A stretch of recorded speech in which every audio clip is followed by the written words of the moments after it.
Hello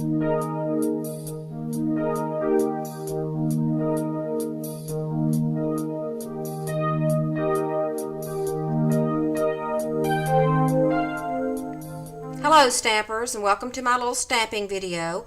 Today I'm making a pretty simple card. It involves some coloring on Whisper White paper, and I'm using the new Designer Series paper that you can get out of the Summer Mini catalog, which is Paisley Petals, which is really pretty. It's got some really beautiful prints in it. We're using cardstock today that is not quite navy. We're using Baja Breeze, Whisper White, and the Designer Series paper. I'm using some Baja Breeze ribbon that I got on the clearance rack. There might still be some left. And I'm using some of the corduroy buttons that were on the clearance rack in Baja Breeze colors. Our stamp sets that we're going to use today are two stamp sets. The first one will be our flower set, which has a flower and a little bird and some cattails and a little butterfly. We're going to be using the little sunflower and the butterfly. The name of the stamp set is Every Moment. It's really cute. It's got a nice open area for coloring, and it's easy to do with your markers. Our second one is our sentiment, which is going to be the Just For You. And because I really didn't care for this so you don't have to share part, I bought the clear stamp set, and I just took that stamp and took my rubber scissors and cut that off so that I have just the Just For You part. Now we're going to start with our image first, because it's going to take some while to color that in and get it the way we want it.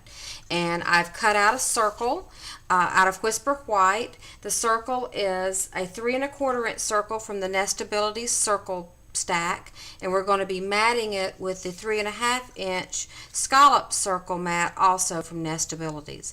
There is not a circle or a scallop edge in Stampin' Up! That's this size, and this is what I wanted to use for this card. The Stampin' Up! Ones are either a little smaller or a little larger. So what we want to start with is our sentiment, because the flowers need to be placed around the sentiment. I'm stamping my image outline with not quite navy instead of black or espresso, and this is one time when I'm going to still use my Stamp-A-Ma-Jig, even though it's on a circle, just to make sure that I allow enough room for my flowers. You can see I got my flowers kind of going in the same direction and nothing too much overlapping. Now I want to put my little butterfly in right there. One thing you need to make sure you're doing, just a little tip, if you haven't used the Stampin' Up! Clear mount stamps with your blocks, you need to make sure that you don't have the block too big. If you have a little tiny stamp like this, try to use the tiniest little block the Stampin' Up! Sells.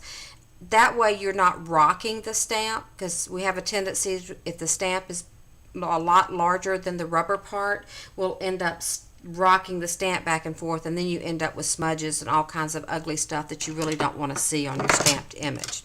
Now I wanted to add just a little bitty tiny bit of sponging on this circle, and I want to sponge off a little bit because not quite navy is a pretty drastic color, so I want to just get a little bit on my sponge. I'm just going to kind of dab it on the back to make sure I don't have too much.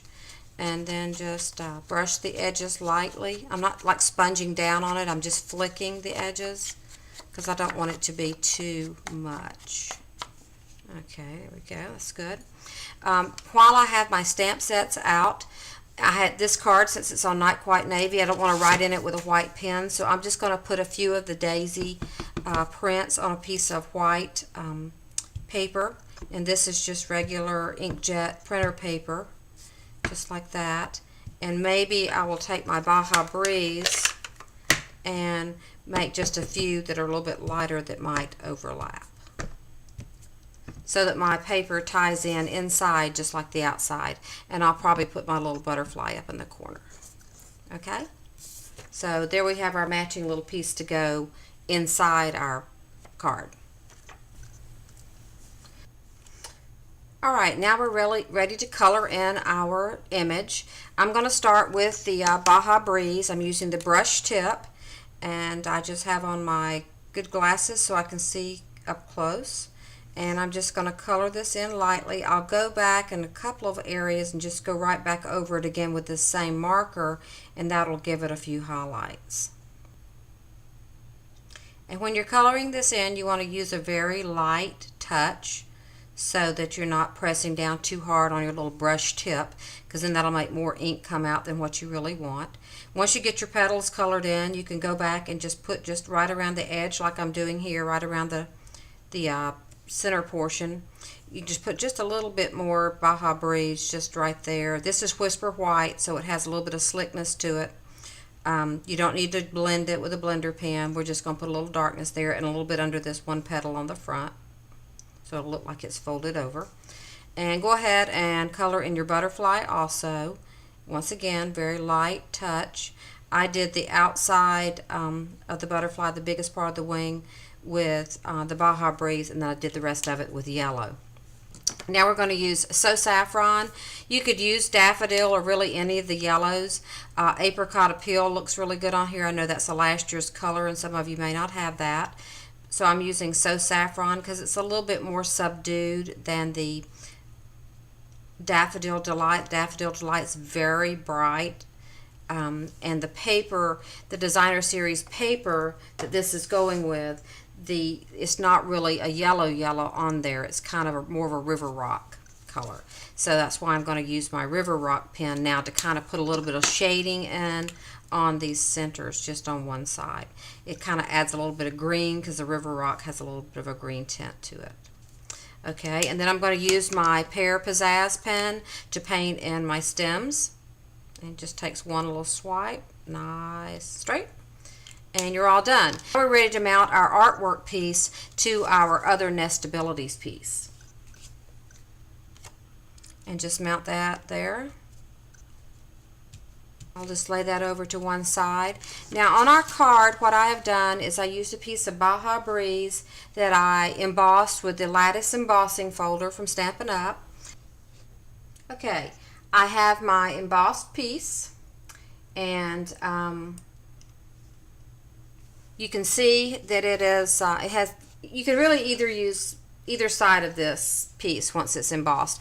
I'm going to use the little ones that look like little crosses today. Sometimes I use the back side, which is like little X's. So I want to trim my piece of paper. I'm just going to use my personal trimmer and trim it off to fit my card. Okay, my Baja Breeze piece of paper has now been trimmed to 5 1/4 by 4. We're mounting this to a standard size card, which is going to be a portrait fold. And I'm going to just mount that to the front. And I'm just going to center that on my card. I should have about an 1/8 inch or so mat around my Baja Breeze piece. Alright, now I've cut a piece of designer paper from the Paisley Petals, and the designer paper is cut at 2 1/2 inches by 5 1/4, and I'm going to mount that to a piece of not quite navy that is cut to 2 5/8 by 5 1/4. This is one time when it's not going to be a border all the way around. It's just going to be borders on the sides, and this can be put together with some snail, and that should leave about a 1/16 of an inch on each side. I didn't want it to be a real wide mat. Okay, and then I'm just going to make sure this is trimmed off to match my Baja Breeze paper.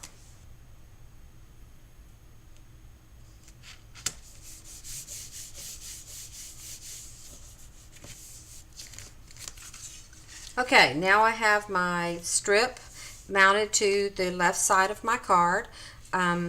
If you wanted to turn your card and have a landscape instead of portrait, you could just offset your artwork in a different direction. But I'm going to make this a portrait card. Now I want to mount my ribbon and my brad before I stick this down, and I'm going to stick this down with dimensionals. So what I want to do is I'm going to take my 1/16 inch hole punch, and we're just going to punch a hole right about here, so that when it's sitting, the ribbon will kind of be a little bit off center. So right about there.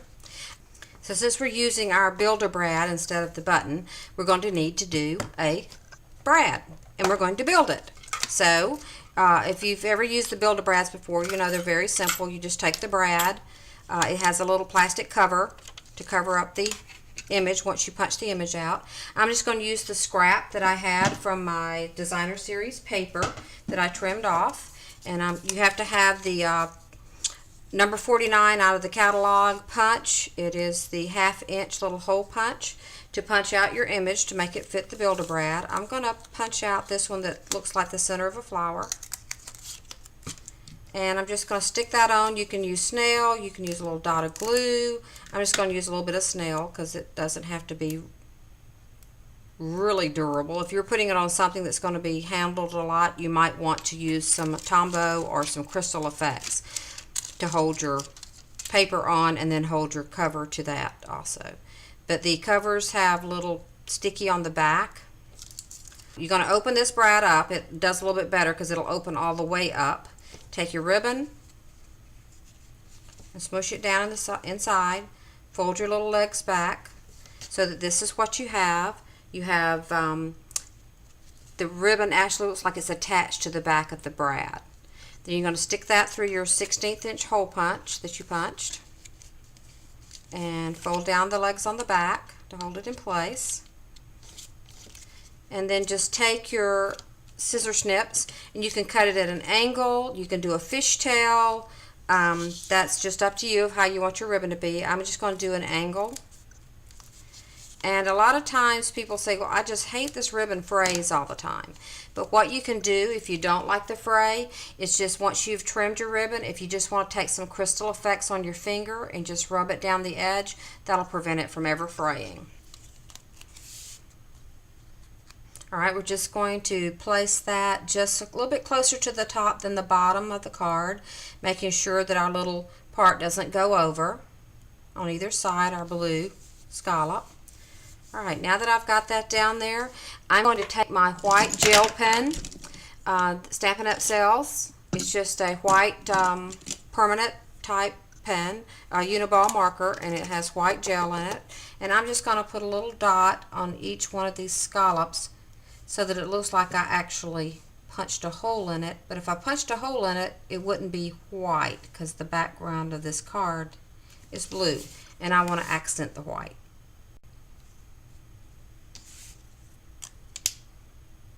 Okay, so I've made little white dots all around. Now I want to put down my little silver beads.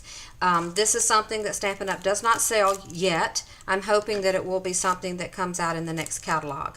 And these are the kind that are attached. So I'm just going to leave them attached because I'm going to put them right down here in the corner, 3 in a row. And instead of having to stick one down individually, since they already come in a little strip, I can just leave them in the little strip. Okay. And that's your finished card. And with your cute little insert, you have a very nice little card that you can send as a thank you note or along with a birthday gift. Enjoy! Happy stamping!